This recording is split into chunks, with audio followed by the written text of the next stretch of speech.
Tinokukwazisai hama wadiwa. Nhasi uno tiri kutaura pamusoro pekunyatela amanzi. Tiri kutaura pamusoro pekufamba pamusoro pemvura. Amen. Ndine zviverengwa zvitatu zvandinoda kuti muteererese.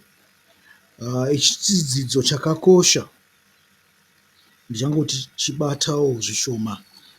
Asi zviverengwa izvi zvinouya kubva pana vakorinde vepiri chitsauko chechina kubva pavhesi 1 kusvikira pavhesi 12. Ndichaverengawo pamusoro pamatarenda, ndigozoverengawo pamusoro paJesu paakafamba pamusoro pemvura. Uyai titange nekupinda muzviverengwa izvi tinzwe kuti zvinoti chii. Zvikanzi pana 2 Vakorinde chapter 4, pfuma, amen, riches kana kuti treasure iri mumudziyo yevhu kana kuti treasure iri mumbiya dzevhu, amen. Zvikanzi naizvozvo sezvo tine ushumiri uhu kubudikidza netsitsi dzaMwari hatiure mwoyo, amen. Ngatimbogumira ipo pavhesi 1 ndimbotaura zvishomana. Pachidzidzo chapera ichi ndakataurawo pamusoro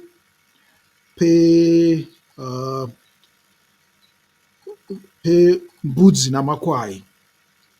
Machaziva zvangu kuti chidzidzo chacho ndakachiti chii title yacho. But taida kuona kuti vanonzi vana naIshe wedu Jesu Kristu nevanonzi makwai ndo vakaita sei nevanonzi hama dzaIshe wedu Jesu Kristu, amen. Takapinda pachidzidzo ichocho. Naizvozvo chidzidzo chino continuation kana kuti chinoenderera pamberi chichitoredzera pane chidzidzo chatakapedzisira kuita icho, amen. Kanzi pfuma iri mumidziyo yevhu. Naizvozvo sezvo tine ushumiri uhu kubudikidza netsitsi dzaMwari hatiore mwoyo, asi takaramba zvinhu zvakavanzika uye nenzira dzinonyadzisa. Hatishandisi unyengeri uye hatiminamisi shoko raMwari, asi pakuratidza kwedu zvokwadi tinozvireverera muhana yomunhu wose pamberi paMwari. Uye kunyange zvazvo vhangeri redu rakafukidzwa kune avo vari kuparara, vasingatendi, vakapofumadzwa ndangariro dzavo naMwari wenyika ino, kuti varege kuona chiedza chevhangeri rokubwinya kwaKristu, anova mufananidzo waMwari. Nekuti hatizviparidzi isu, asi Jesu Kristu saShe, uye isu savaranda venyu nokuda kwaJesu.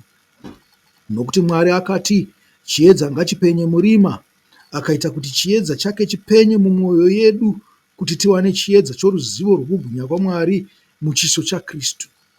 Asi pfuma iyi tinayo mumidziyo yevhu, kuratidza kuti simba iri rinopfuura zvose rinobva kuna Mwari kwete kwatiri. Tinomanikidzwa kumativi ose asi hatipwanyiwi, tinokanganiswa asi hatina kuora mwoyo, tinotambudzwa asi hatina kusiyiwa, takawisirwa pasi asi hatina kuparadzwa. Tinoramba tichitakura nguva dzose mumuviri wedu kufa kwaJesu, kuti upenyu hwaJesu huratidzwewo mumuviri wedu. Nokuti isu vapenyu tinoramba tichiiswa kurufu nokuda kwaJesu, kuti upenyu hwake huratidzwe mumuviri wedu unofa. Saka naizvozvo kufa kunobata matiri, asi upenyu hunobata mamuri, amen.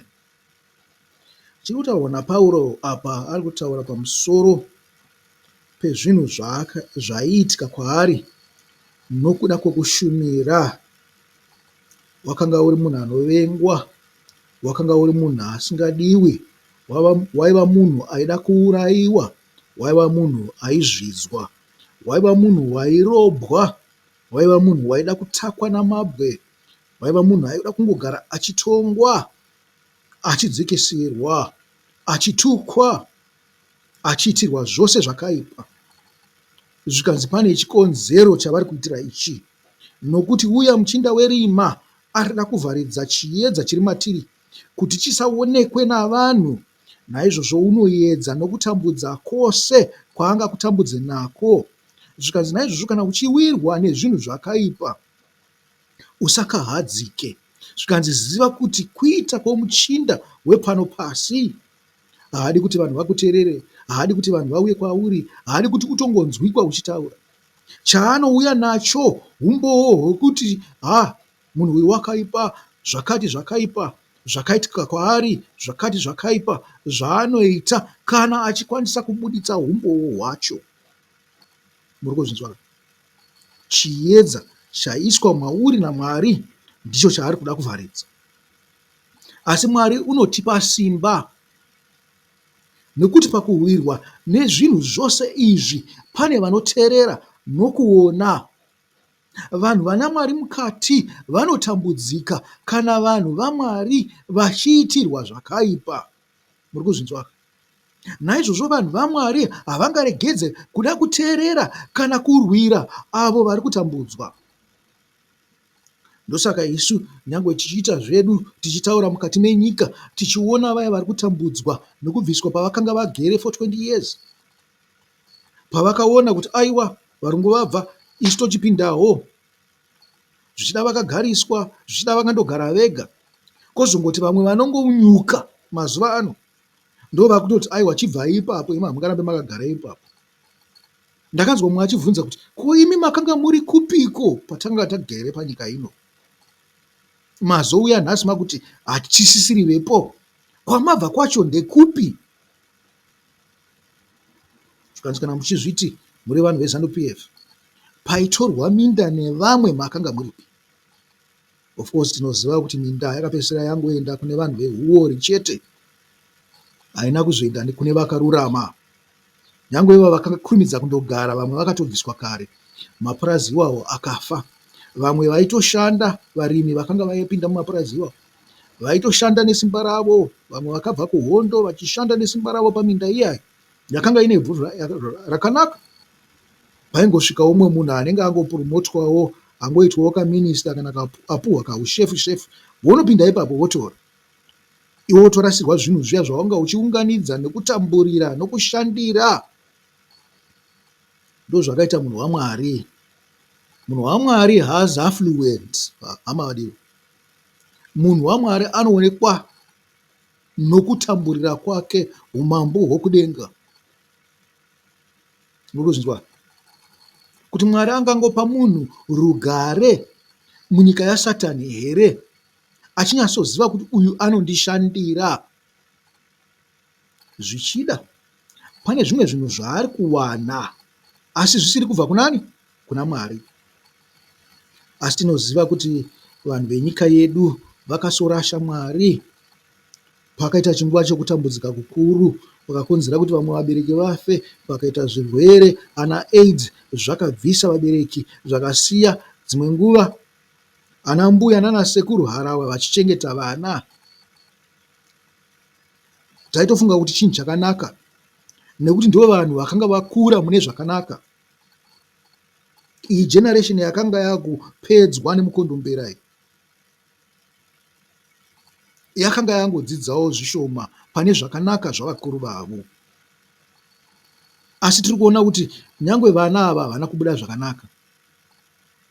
Pakaita vakanga vasina vabereki vakawandisa, vaingogara mumataundi, vamwe vakanga vaneta neupenyu hwokumusha hwanana sekuru nana mbuya, vakatiza kumusha vakauya kuzogara mumataundi vachitsvaga mabasa, vachibata-bata, vamwe vachigara mumadhreinu.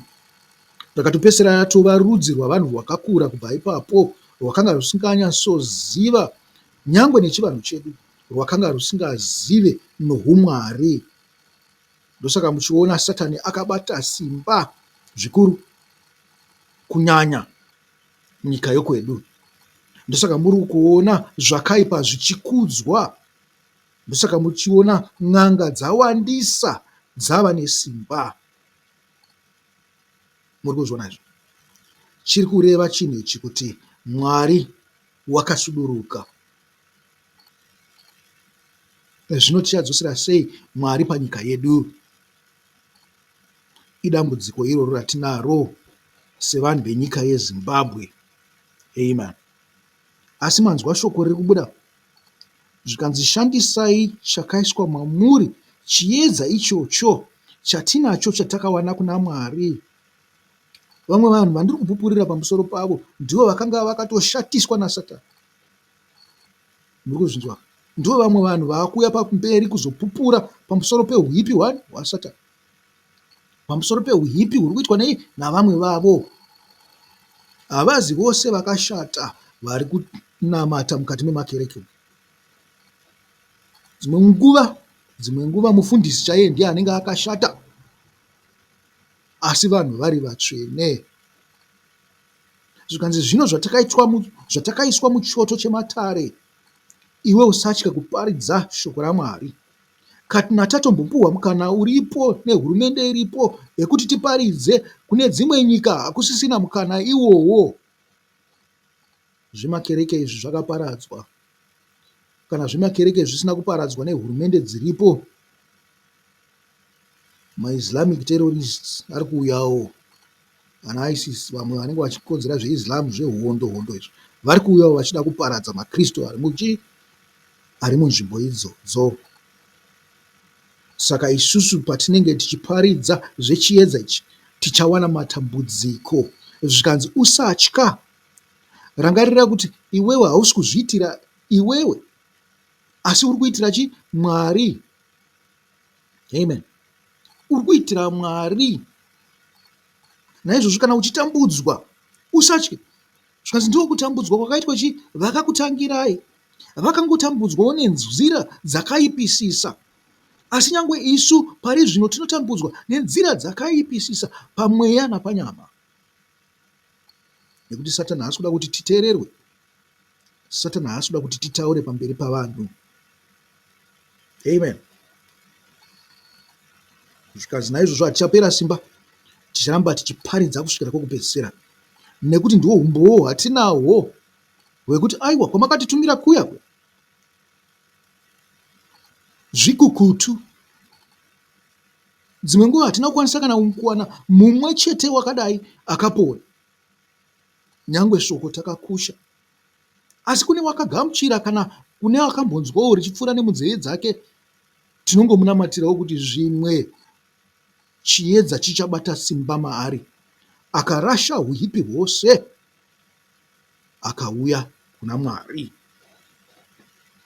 Hama vadiwa, kana mazowana mukana mozoteerera chirongwa chinotevera, ndichazviita zvose zvakatevedzana, asi nokuda kwezvikuru nokukura kwazvo mavhesi aya ndataura kuti ndichataura pamusoro pawo, handingaite pamwe chete, ingazova vhidhiyo inokurisa. Naiwowo mashoko andataura panguva ino, chisarai. Mwari ngaakuropafadzei. Amen.